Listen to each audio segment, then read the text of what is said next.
మొన్నటి వరకు ఒకే పార్టీలో కలిసిమెలిసి ఉన్నారు. పరిపాలన ఇతరత్రా వ్యవహారాల్లో అన్ని తామై నడిపించారు. ఏళ్ల తరబడి కొనసాగిన వారి స్నేహబంధం తెగిపోయింది. వారిలో ఒకరు పార్టీ మారగానే ఒకరిపై ఒకరు ఆరోపణలు ప్రత్యారోపణలు చేసుకుంటూ అందర్నీ ఆశ్చర్యపరుస్తున్నారు. పరస్పరం అవినీతి బురద జల్లుకుంటున్నారు. మొన్నటిదాకా చెట్టాపట్టాలేసుకొని తిరిగిన నాయకులు ఇప్పుడు తమతో పాటు పార్టీకి కూడా అవినీతి మరకలు అంటిస్తుండటం రాష్ట్ర వ్యాప్తంగా చర్చనీయాంశమైంది. ఇంతకీ శత్రువులుగా మారిన ఆ మిత్రులు ఎవరు? Watch this story. Karimnagar municipal corporation mayor Sunil Rao బీఆర్ఎస్కు గుడ్ బై చెప్పి బీజేపీ కండువా కప్పుకోవడంతో ఇన్ని రోజులు గులాబీ పార్టీలో ఆప్త మిత్రుల్లా వ్యవహరించిన మేయర్ సునీల్ రావు, మాజీ మంత్రి కరీంనగర్ ఎమ్మెల్యే గంగుల కమలాకర్ల మధ్య పచ్చగడ్డి వేస్తే భగ్గుమనే పరిస్థితి ఏర్పడింది. మేయర్ పదవీకాలం ముగుస్తున్న సమయంలో సునీల్ రావు పార్టీ మారటాన్ని గంగుల కమలాకర్ వర్గం జీర్ణించుకోలేకపోతోంది. బీఆర్ఎస్ పార్టీలోకి వచ్చి మేయర్ పదవి దక్కించుకున్నాడు. పదవీకాలం ముగుస్తూ ఉండటంతో పార్టీ ఫిరాయించేశాడని దుమ్మెత్తిపోస్తూ సోషల్ మీడియాలో పోస్టులు పెడుతున్నారు. తాజాగా గంగుల కమలాకర్ వర్గం కార్పొరేటర్లు మేయర్ సునీల్ రావుపై అవిశ్వాసం కూడా పెట్టారు. నిన్న మొన్నటి వరకు తామంతా ఒకటేనంటూ ఢంకా బజాయించిన నేతలు ఇప్పుడు పార్టీ ఫిరాయింపుల నేపథ్యంలో కార్పొరేషన్లో అవినీతి జరిగిందని పరస్పరం ఆరోపణలు గుప్పించుకుంటున్నారు. మేయర్ ఎమ్మెల్యేల మధ్య మొదటి నుంచి విభేదాలు ఉన్నాయని, ఇప్పుడు మేయర్ పార్టీ మారటంతో నివురుగప్పిన నిప్పులా ఉన్న విభేదాలు భగ్గుమంటున్నాయని సమాచారం. అవినీతి ఆరోపణలు అక్రమణలపై విచారణ జరపాలని సవాళ్లు చేసుకుంటున్నారు. సునీల్ రావు మున్సిపల్ కార్పొరేషన్ ఎన్నికల కంటే ముందే కాంగ్రెస్ నుంచి బీఆర్ఎస్లోకి చేరారు. కరీంనగర్లో రావు సాబ్గా పిలుచుకునే సునీల్ రావుకు ఆ పార్టీలో మాజీ ఎంపీ వినోద్ కుమార్ అండదండలతో పాటు బీఆర్ఎస్ పెద్దలు అంతే వాల్యూ ఇచ్చారు. బీఆర్ఎస్ మేయర్ అభ్యర్థిని ఎంపిక సమయంలో అప్పటి మంత్రి గంగుల కమలాకర్ తన చిన్ననాటి మిత్రుడు రాజేందర్ రావుని మేయర్ చేయాలని భావించి అధిష్టానానికి సిఫార్సు చేశారు.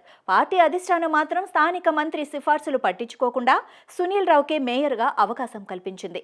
అప్పట్లో ఇద్దరూ కలిసిమెలిసి కరీంనగరాన్ని అభివృద్ధి చేయాలని కేసీఆర్ బలంగా ఆదేశించడంతో తప్పని పరిస్థితుల్లో సునీల్ రావు కలిసిపోయాడు.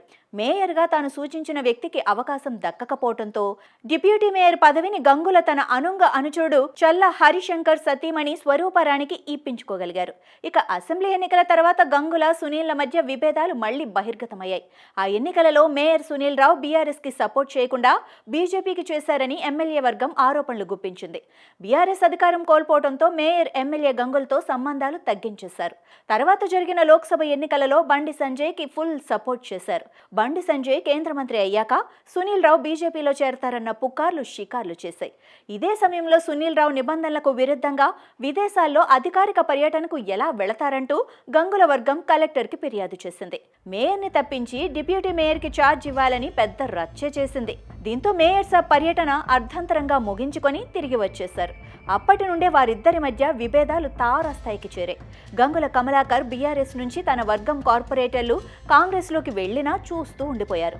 గంగుల ప్రోత్సాహంతోనే వారు పార్టీ మారారన్న ప్రచారం జరిగింది.